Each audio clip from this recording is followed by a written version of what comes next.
안녕하세요. 동숲 유튜버 루봄입니다. 오늘은 구독자님께서 요청을 해주셔서 영상을 제작을 했는데요. 요청 감사합니다. 이른 요청 사랑해요.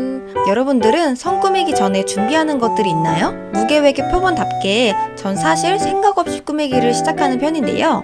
그래서 주로 중간에 포기한 적이 성 꾸미다 보면 이건 미리 준비하면 좋겠다 라고 생각한 적이 여러 번 있었는데요. 그래서 오늘은 성 꾸미기 전 준비 사항들을 알려드리려고 합니다. 사실 성 꾸미기는 정답이 없고 모두가 섬 장인이 될 수 있다는 거 명심하세요. 일단 제가 몇 가지 준비를 했어요. 바로 알아보러 갈까요? 첫 번째는 컨셉 정하기입니다. 사실 이게 가장 중요한 핵심인데요. 여러분들은 정말 많은 컨셉들이 존재하는 걸 아실까요? 대표적으로 저희 섬이 바로 자연풍엔 가장 흔하고 나무만 많이 심어도 예뻐 보이는 그런 섬인데요. 그리고 유럽풍, 시골풍, 현대도시풍, 요정 컨셉, 다른 게임 패러디, 공포 컨셉 등 정말 다양한 컨셉이 존재하는데요. 사실 개인적으로 컨셉 정하는 시간이 가장 오래 걸리는 것 같아요. 왜냐면 저도 컨셉 정하는 것만 몇 달은 걸린 것 같아요. 그리고 한 가지 컨셉 말고도 유럽풍과 자연풍 섞인 섬, 공포와 시골풍 섞인 섬 등 본인이 원하는 컨셉을 정해서 많이 꾸미시는데요. 개인적으로 시작하신 지 얼마 안 된 초반에는 뭘 꾸밀지 너무 고민이 된다면 자연풍부터 시작하시는 걸 추천드려요. 가장 참고할 섬들도 많고 어느 정도 꾸미다 보면 자신만의 테크닉이 생겨서 다른 컨셉들도 도전하고 싶은 욕구가 샘솟거든요.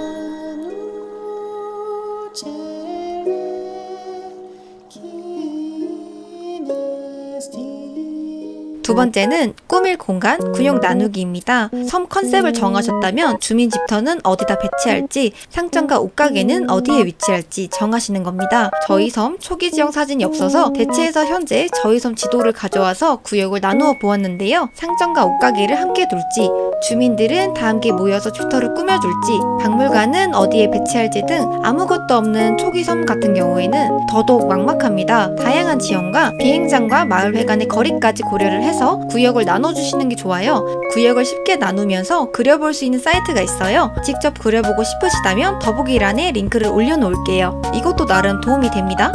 세 번째는 재료 또는 가구 준비하기입니다. 가장 많이 하시는 건 풀카탈 작업이겠죠. 풀카탈을 하시려면 혼자 하시기에는 시간이 너무 오래 걸려서 가장 추천드리는 건 만지작을 하는 거예요. 만지작은 가구를 집었다가 다시 내려놓는 걸 만지작이라고 하는데요. 다른 분들이 만드신 만지작 섬이 따로 있어요. 주로 마일 티켓으로 거래를 하시고 만지작을 하면 기본 3-4시간은 걸린다고 합니다. 사실 이건 동린이 분들은 처음부터 하시기엔 마일 포인트가 많이 없을 뿐더러 헷갈리는 게 많아서 추천드리진 않고요. 가장 흔하게 하는 건 당연히 매일 상점에 가서 상품을 구매하는 겁니다. 또한 해피홈을 구매하셨다면 거기서도 구매가 가능하니 가구를 모을 수 있어요. 네 번째는 자연풍일 경우에는 나무 미리 심어두기. 제가 자연풍을 꾸미면서 심각하게 필요하다고 느꼈던 내용인데요. 자연풍은 정말 나무가 반이라고 말을 할 수 있을 정도로 나무가 많이 필요해요. 낮은 나무도 많이 필요합니다. 그래서 미리미리 나무를 심어두고 크기별로 가지고 계시면 꾸밀 때 바로 가져다가 사용할 수 있으니 미리 심어두세요. 덜 자란 나무 경우에는 뒤에 가일 심기 필수인 거 아시죠? 그리고 전체적으로 나무를 심을 때 칸도 잘 확인하시고 심으셔야 돼요. 안 그러면 나무가 자라지 않는 사태가 벌어집니다.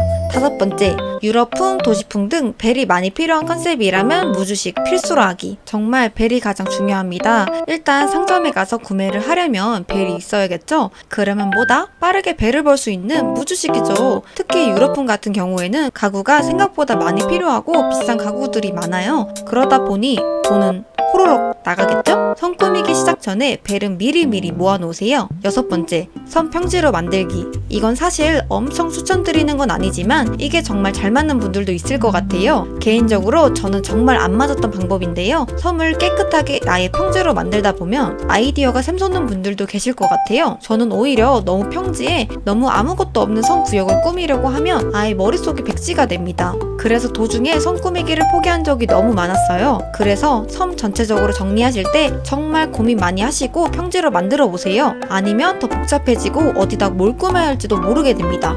일곱 번째, 현재 섬 강줄기를 그대로 살리기. 이것도 개인적으로 추천드리는 방법인데요. 각 섬마다 강줄기가 다 다르죠. 특히 처음으로 섬을 꾸미시는 분들이라면 강줄기를 파주는 게 익숙하지 않아서 어려우실 것 같아요. 기존에 가지고 있던 강줄기를 벗어나지 않는 선에서 폭포와 자연스럽게 이어주면 더 만들기 쉬워요. 8번째, 동선 만들기. 가장 중요한 얘기를 해보려고 합니다. 섬 구역을 정하시려면 함께 동선을 정하면 좋아요. 어디를 가도 마을 회관으로 돌아올 수 있게 해주시면 좋습니다. 섬을 돌아다니다가 길이 막힐 경우에는 동선이 꼬일 수 있어요. 가장 좋은 동선은 섬 전체를 원으로 그렸을 때 한 곳으로 모을 수 있으면 베스트랍니다.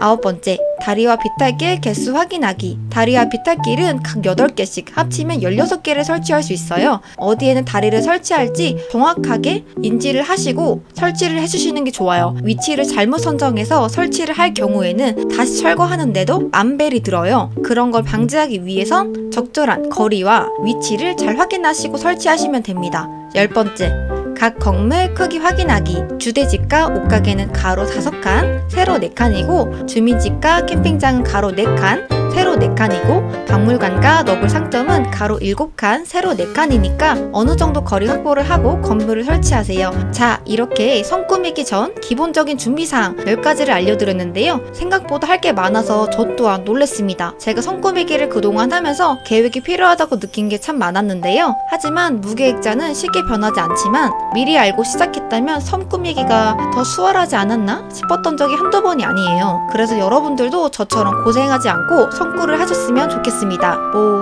함께 노동해요? 노동의 숲 아시죠? 우리 함께 노동해봐요 여러분.